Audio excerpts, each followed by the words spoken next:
আসসালামু আলাইকুম। লন্ডন বৈঠকের পরে বিএনপি তো একটা স্বস্তি খুঁজে পাওয়ার চেষ্টা করছে তারা, যে ফেব্রুয়ারিতে নির্বাচন হয়েই গেল। কিন্তু তাদের এই স্বস্তিতে তো আবার বাংলাদেশের অন্যান্য অনেক রাজনৈতিক দল এবং রাজনৈতিক বিশ্লেষকরা আস্থা রাখতে পারছেন না আদৌ ফেব্রুয়ারিতে নির্বাচন হবে কিনা।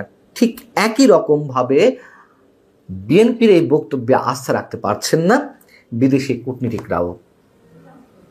বাংলাদেশের অবস্থানরত বিভিন্ন পর্যায়ে কূটনীতিকরা বিভিন্ন রাজনৈতিক দলের সঙ্গে কথা বলে বোঝার চেষ্টা করছেন নির্বাচনকে কেন্দ্র করে বাংলাদেশে আগামী দিনে কি ঘটতে যাচ্ছে। নিশ্চয় তাদেরও স্বার্থ সংশ্লিষ্ট অনেক বিষয় এর সঙ্গে জড়িয়ে রয়েছে, বিদেশি বিনিয়োগ থেকে শুরু করে পারস্পরিক যে সম্পর্ক, আন্তর্জাতিক রাজনীতি, আঞ্চলিক রাজনীতি, অনেক বিষয়। বিভিন্ন আন্তর্জাতিক সংস্থা এবং বিভিন্ন রাষ্ট্র তারা আবার বাংলাদেশে এই মুহূর্তে তাদের যে প্রতিনিধিরা কাজ করছেন, যে কূটনীতিকরা অবস্থান করছেন, তাদের উপরে নির্ভর করছেন না পুরো বিষয়টা, পুরো সিনারিওটা বোঝার জন্য। তারা আবার কথা বলছেন এর আগে যারা কাজ করে গেছেন তাদের হয়ে বাংলাদেশে সাবেক কূটনীতিক হিসেবে, তাদের সঙ্গেও তারা যোগাযোগ করছেন। তারা সব পক্ষের সঙ্গে কথা বলে বোঝার চেষ্টা করছেন তিনটি বিষয়ের উত্তর খোঁজা তাদের জন্য অনেক বেশি গুরুত্বপূর্ণ হয়ে উঠেছে। এক নম্বর হচ্ছে নির্বাচন আসলে কবে হচ্ছে। দুই নম্বর হচ্ছে আগামী নির্বাচনটা অংশগ্রহণমূলক হবে কিনা, সত্যি সত্যিই আওয়ামী লীগ ছাড়া নির্বাচন হবে কিনা, সেই নির্বাচন হলে তার পরবর্তী রাজনৈতিক অস্থিরতা কী হতে পারে। তিন নম্বর হচ্ছে নির্বাচনের পর গঠিত সরকারের বিদেশ নীতি বা পররাষ্ট্রনীতি কি হবে। এই বিষয়গুলো মোটামুটি তারা স্পষ্ট হওয়ার চেষ্টা করছেন। যেহেতু আওয়ামী শাসনের সময় 15.5 বছর আওয়ামী লীগ ভারতের একচ্ছত্র একটা আধিপত্য বা প্রভাব বাংলাদেশের উপর ছিল, এ কথা তো সত্য। এখন যেহেতু বাংলাদেশে ভারত বিরোধী প্রচারণা তুঙ্গে এবং সেটিকেই ক্যাশ করে মোটামুটি আগামীর সরকারটি গঠিত হওয়ার পথে, তো তখন সেই সরকারের পররাষ্ট্রনীতিতে সংশ্লিষ্ট রাষ্ট্রগুলো যারা খোঁজ খবর নেওয়ার চেষ্টা করছেন তাদের সাথে সম্পর্কটা কেমন হবে, ব্যবসা বাণিজ্য থেকে শুরু করে আঞ্চলিক ভূ রাজনীতি কোন দিকে পৌঁছাবে, সেগুলো বোঝার প্রাণান্তকর চেষ্টা তারা করছেন।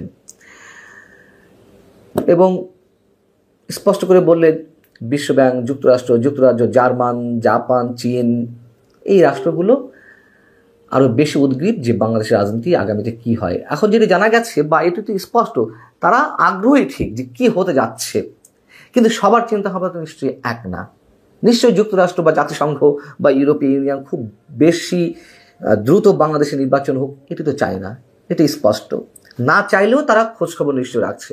আবার অন্যান্য রাষ্ট্রগুলো যারা চায় যে বা একটি রাজনৈতিক স্থিতিশীলতার জন্য বাংলাদেশে একটি অংশগ্রহণমূলক নির্বাচন দরকার, যার মধ্য দিয়ে তারা যে বিনিয়োগগুলো করতে চায় সেগুলো তাদের আউটকামটা সেগুলোতে খুব দ্রুত ফিরে যেতে পারে, সেরকম নানান চিন্তাভাবনা থেকে সবারই একটা এককেন্দ্রিক ভাবনা যে নির্বাচনটা আসলে কোন পর্যায়ে কী ধরনের হতে যাচ্ছে। যেমন কোনো গণমাধ্যম বা খুব নির্দিষ্ট করে বললে যে আজকের পত্রিকাকে বিদেশি কূটনীতিকদের কয়েকজন এমন জানিয়েছেন যে তারা সরকারের বর্তমান উপদেষ্টাদের মধ্যে এনসিপির সঙ্গে যারা জড়িত তাদের অনেকের সাথে কথা বলেছেন, অনেকে আমাকে 2-1 সাথে কথা বলেছেন। তারা স্পষ্ট করে বলছেন যে ফেব্রুয়ারিতে নির্বাচন হওয়ার কোনো সম্ভাবনা নেই। খুব স্বাভাবিক কথা, তারা তো এটি বলবেই। তখন এনসিপি চায় না যে নির্বাচন ফেব্রুয়ারিতে হোক, তারা তো চায় 5 বছর মধ্যে নির্বাচন না হলে অনেক ভালো। অনেকের কথাবার্তাতে এমনটাই প্রমাণ মেলে। এনসিপির সঙ্গে ওতপ্রোতভাবে সম্পৃক্ত কারা? মাহফুজ আলম বা আসিফ মাহমুদ, এই দুইজনই তো এই মুহূর্তে তাদের প্রতিনিধিত্ব করছে। সো তারা এটি বলেছেন, এটি যথেষ্ট বিশ্বাসযোগ্য। আবার কূটনীতিকদের কেউ আবার অন্যান্য উপদেষ্টাদের সাথেও কথা বলেছেন, যাদের মধ্যে একাধিক নারী উপদেষ্টা রয়েছেন। সেই একাধিক নারী উপদেষ্টা সহ কমপক্ষে 5 জন উপদেষ্টা বিদেশি কূটনীতিকদের কাছে এমনটাই জানিয়েছেন যে ফেব্রুয়ারি নয়, এপ্রিলও নয়, জুনের মধ্যেও নির্বাচন না হলে কোনো সমস্যা নেই। সরকার 5 বছর থাক, ডক্টর ইউনূস 5 বছর ক্ষমতায় থাক, এটি তো সরকারের অনেক উপদেষ্টাই চান তারা তাদের ক্ষমতায় দীর্ঘস্থায়ী করতে ডক্টর মোহাম্মদ ইউনূসকে কেন্দ্র করে খুব স্বাভাবিক। হয়তো বিদেশি কূটনীতিকরা যে ফিডব্যাকগুলো দিচ্ছেন এগুলো যে একেবারে অমূলক তা কিন্তু নয়, যথেষ্ট বাস্তবতা রয়েছে। এদিকে জামাত এবং এনসিপি তারা তো চায় নির্বাচন দীর্ঘায়িত করতে, তার আগে স্থানীয় সরকার নির্বাচনগুলো হোক।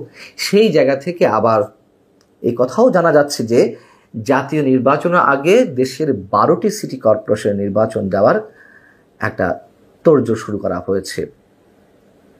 কি বলছেন তারা? যে মূলত নাগরিক সেবা সচল রাখতে সিটি কর্পোরেশনের নির্বাচনগুলো জরুরি। তো নাগরিক সেবা সচল করতে কি শুধুমাত্র 12টি সিটি কর্পোরেশন নির্বাচনই জরুরি? উপজেলা পর্যায়ে নির্বাচন, ইউনিয়ন পরিষদ পর্যায়ে নির্বাচন, আস্তে আস্তে তারা তো সেই সুর তুলবে। এবং তারা যে সিটি কর্পোরেশন নির্বাচন নিয়ে খুব বেশি গুরুত্ব দিয়ে সেই পথে যাচ্ছে তার একটা দৃষ্টান্ত তো আমাদের সামনে এরই মধ্যে উপস্থিত হয়েছে। আসিফ মাহমুদ সজীব ভুঁইয়া স্পষ্ট করে বলেছেন, ঢাকার দক্ষিণ সিটি কর্পোরেশন মেয়র পদকে কেন্দ্র করে বিএনপির ইশরাক হোসেন যে আন্দোলনটি তৈরি করলেন তাতে করে সরকারের জন্য বিষয়টি বিব্রত করা হলো। এবং ঢাকা দক্ষিণ সিটি কর্পোরেশনের নগর ভবন ইশরাক হোসেনের দখলে ছিল, নাগরিক সেবা দেওয়া যাচ্ছিল না, সেই জায়গা থেকে স্পষ্ট করে জানিয়ে দেওয়া হলো প্রয়োজনে ঢাকার 2 সিটি কর্পোরেশন নির্বাচন খুব দ্রুত করা হবে এবং এটি করার পথে তারা হাঁটছে, এটুকু মোটামুটি স্পষ্ট। সেই জায়গা থেকে বিদেশি কূটনীতিকরা যেই কথাগুলো বলার চেষ্টা করেছেন গণমাধ্যমকে, যে আগামী জুনের মধ্যেও নির্বাচন নাও হতে পারে, না হওয়ার সম্ভাবনা বেশি। বারবার বলে আসছি, বিএনপি কিসের বিনিময়ে এরকম একটি মেবি কুডবির জায়গা থেকে হতে পারে, হওয়ার সম্ভাবনা থাকতে পারে, যাবতীয় প্রস্তুতি সম্পন্ন হলো, সেই জায়গা থেকে খুব বিশ্বাসের জায়গায় স্থাপন করলেন ডক্টর ইউনূসের উপরে। কিসের বিনিময়ে আমরা জানি না, নানান ধরনের কথাবার্তা তো ছড়াচ্ছে, গুঞ্জন ছড়াচ্ছে, আমরা সেগুলোতে কান দিতে চাই না। তবে বিষয়টি অবশ্যই রহস্যজনক এবং এ কথাও বলা হচ্ছে, আগে থেকেই বলে রেখেছিলাম, অন্তত আর কারো কথা না বলি, আমি তো নিজে বলে রেখেছিলাম আপনাদের সামনে যে বিএনপি ট্রাপে পা দিতে যাচ্ছে, বারবার পা দিয়েছে, আবারও দিতে যাচ্ছে এবং দিয়েছে, এটাই বাস্তবতা।